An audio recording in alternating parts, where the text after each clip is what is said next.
Texas Deacon here. Thank you for joining me. This session I have entitled The ATF Assault on Mount Carmel. There are two videos you've got to see.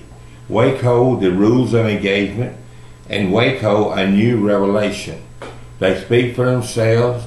They're not opinions, they're just facts. There are people, especially in the new revelation, that it is interviews with people that were there, people that participated in it. Now, we all know the purpose of the raid was not to arrest Koresh, as they like to make you think. Koresh went jogging every day. He went to town, and I spoke of Amo Bishop before. She was living in a lean-to as you went in the gate, so the property would not be called abandoned by the government and confiscated. She said that Koresh had a hamburger french fries hang up, and usually he went in town every day and had a hamburger and french fries. Now, I also learned that he had a Camaro with 427 in it. Hey, listen, I'd have looked for an excuse to get in that thing. Can you imagine? 427 in a Camaro, probably a 4-speed, winding that thing out in first, going to second, it's sucking. Oh well, back to this. The car had been restored and it survived today, I understand. What I'm doing here today can't start to do justice to what went on down there. What I'm trying to do is to just spark interest in someone, that they will start their own investigation and get on the internet and find out, talk to people. Be at Belle Meade. Okay. On April 19th this year, every April 19th, anyway, at Belle Meade, which is a little town, community town, just north of Waco, is a Country Inns and Suites. It's across the interstate from Walmart. Everybody finds Walmart. And from 10 o'clock to 2 o'clock, surviving branch Davidians and supporters will be there. Show up, give some moral support to these people, okay? Be good for them and good for you too. Now, they call David Koresh a cult leader. That's a way of slandering someone. You could have called him a religious leader, but cult leader sounds worse. And they call Mount Carmel, what they called a Mount Carmel home, they called it a compound. Bad word. Now, I've looked up over the years in different dictionaries and tried to find out or determine what is a cult leader, and I've had a difficult time. So I put everything together, and I'm going to give you a definition, and this is a good one, of a cult leader, of a cult.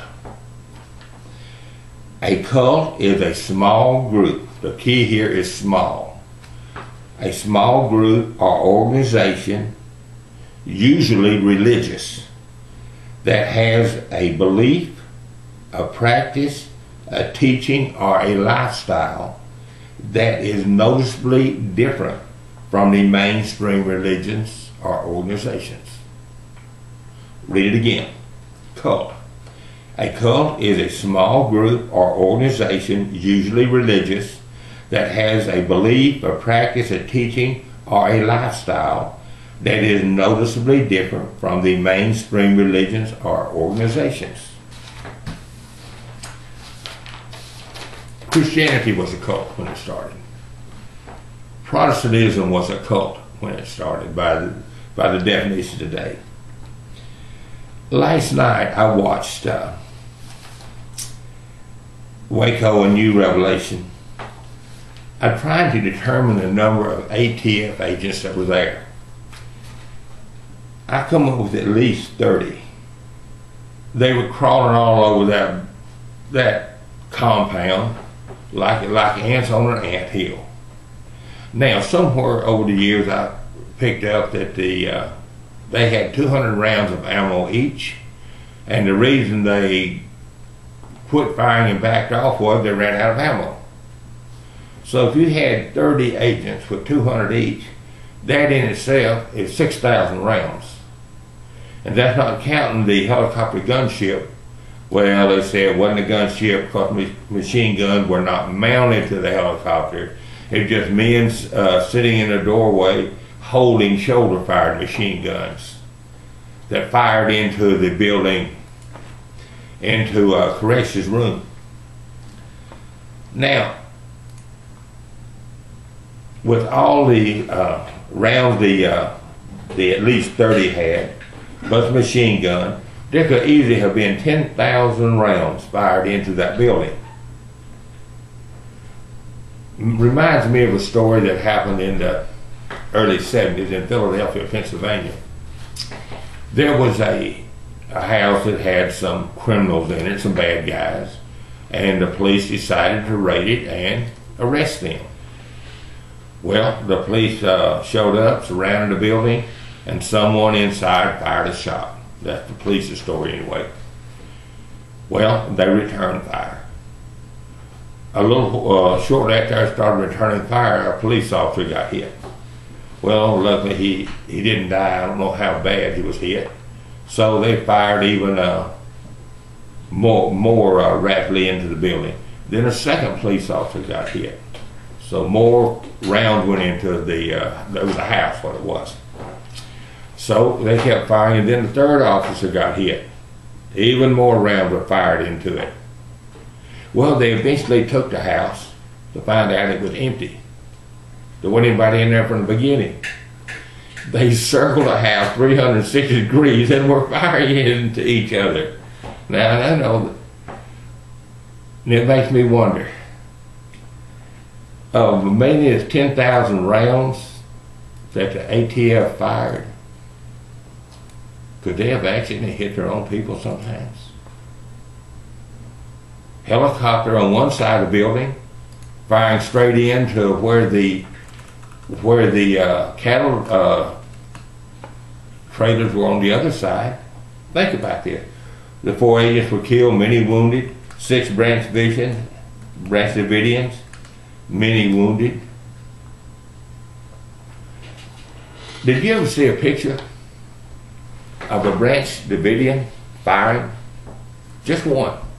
Now, there was cameras all over the place, but for some reason, the cameras had disappeared. They don't know what happened to them, but they had that thing covered. So what you see is just a mere fraction.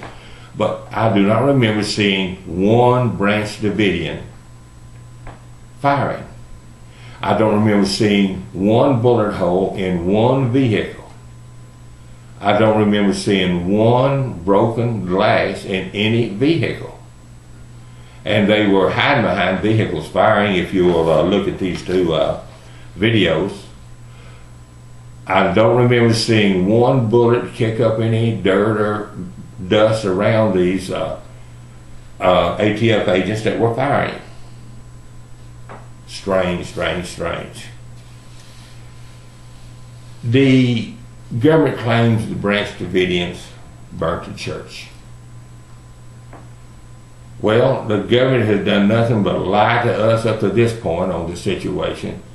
Why would we start believing them then, even though they claim they have some tape from some secret microphone they sent in that would prove or indicate, or whatever words they use, that it was the Branch Davidians doing it. Now, burning is considered the worst way to die in the world. And yet they burn themselves to death. Look at these videos, please, please, please. Mount Carmel, Waco, has recently been called the white man's wounded knee. And I think that's a very, very good assessment of it. Show up on the 19th at Belle Meade at the Country Suites and Inns and give your support, your moral support, please. Remember the Alamo, remember Waco. May God bless America. May God bless the Republic of Texas, and may God bless you and yours.